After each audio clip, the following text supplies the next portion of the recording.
Today, before your thoughts scatter again, before your mind is swallowed by noise and routine, I want you to listen carefully, because there comes a moment in life when the mind grows tired of running, when the soul stops pretending, when the inner voice, the one you've ignored for years, finally demands to be heard.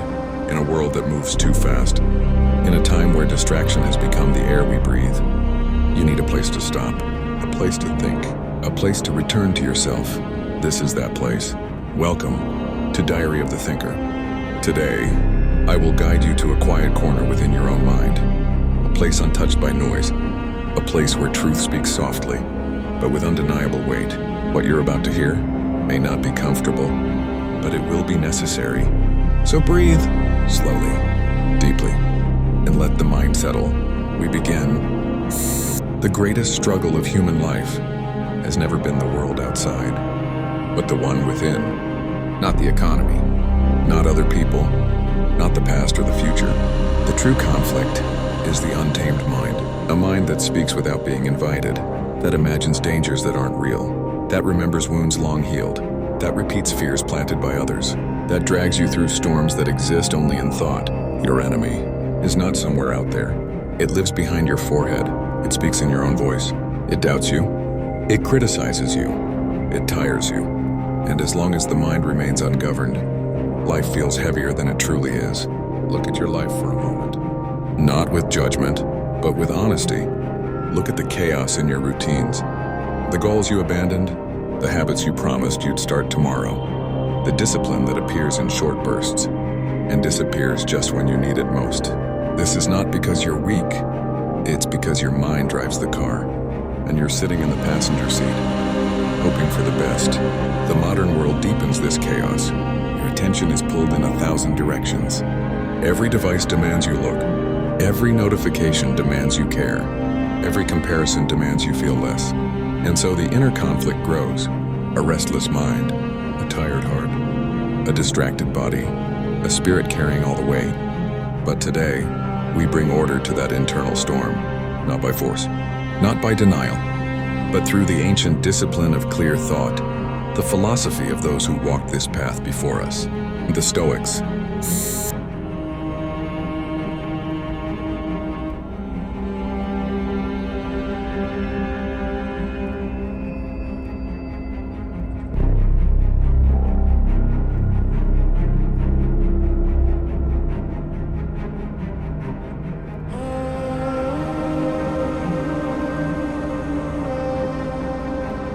The Stoics taught something simple and brutally difficult.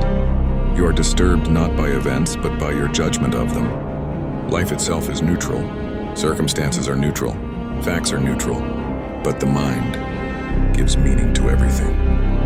And that meaning determines whether you live in peace or in conflict. Today, people live hostage to their interpretations. They react before thinking. They judge before understanding. They fear before acting. They quit before trying. The mind creates obstacles that do not exist, and then convinces you they are immovable walls. But the Stoics offered a weapon: presence, the ability to step back, to observe thought without obeying it, to feel emotion without becoming it, to witness the storm without stepping into it. Presence is not mystical. It is practical. It is the ability to respond instead of react, to act from clarity instead of impulse, to choose action instead of surrendering to habit. But clarity requires discipline, not punishment, not self-hatred, but structure, direction, intention, the kind of discipline rooted in self-respect. Look at your life honestly. How often do you act from fear, from impulse, from comfort, from insecurity, from the desire to avoid discomfort? That is how the prison of the mind is built. The Stoics propose the opposite: a deliberate life, a chosen life, a life guided by principles rather than emotions. And if you follow this path, you begin to reclaim yourself. Marcus Aurelius understood that thoughts are guests. They visit, they speak, they try to stay. But you choose whom you allow to remain. Most people today live ruled by whatever thought appears first. They trust every fear. They obey every emotion. They react to every impulse. But strength begins when you decide, This thought is not worthy of directing my life. Observe and choose. That is mastery. Epictetus built his entire philosophy on a single distinction. What is up to you and what is not? And yet, most people suffer endlessly by trying to control the uncontrollable. You carry the opinions of others, the weight of expectations, the fear of failure, the illusion of certainty, the desire to predict outcomes, the pain of past mistakes. But none of that is truly yours. What belongs to you is simple. Your perception, your intention, your actions, your character. Everything else must be released. Only then do you become free. Seneca understood that discipline is not punishment, it is liberation. Lack of discipline makes life heavy. It keeps you starting from zero. It fills you with guilt. It steals your direction. It makes you dependent on motivation instead of purpose. Discipline is simply this: doing what is aligned with your principles, even when your emotions disagree. When you live this way, your life takes shape.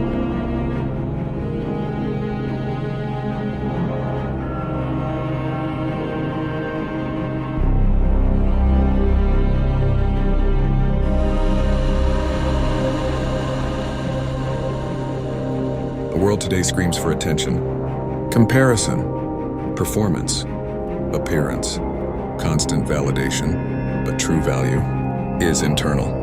It is character.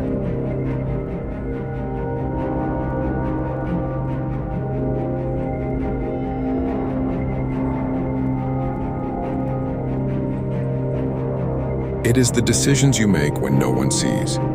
It is your ability to remain stable while everything around you changes. This is the heart of Stoicism. Silent strength, inner order, calm that does not depend on circumstance. Acceptance is not defeat. Acceptance is clarity. It is seeing the world as it is, stripped of illusion, stripped of desire, stripped of fear. When you accept reality, you stop wasting energy resisting the obvious. And with that energy, you act. The Stoic does not dramatize, does not exaggerate, does not deny. He sees clearly and moves forward. That is true strength. I want you to pause now. Genuinely pause. Close your eyes for a moment and let these lines settle into you. You cannot control life, but you can control the posture with which you face it. You are not your thoughts. You are the observer behind them. Direction matters more than motivation. Discipline does not hurt. The lack of it does. Inner peace is not found. It is built. Strength is not given. It is trained. Nothing external truly belongs to you. Only your character. Breathe slowly. Feel the mind grow still. Feel the weight of these words anchor you. This is the purpose of this message. Not entertainment. Not empty motivation. But awakening. A return to yourself. I want you to remember this. When this video ends, when life resumes, when your old thoughts return, you were not born to be dragged by your mind.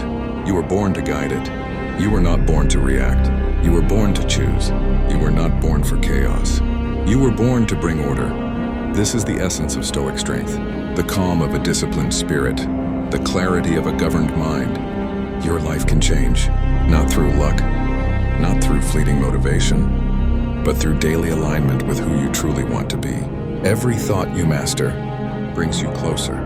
Every emotion you understand makes you stronger. Every disciplined action transforms you.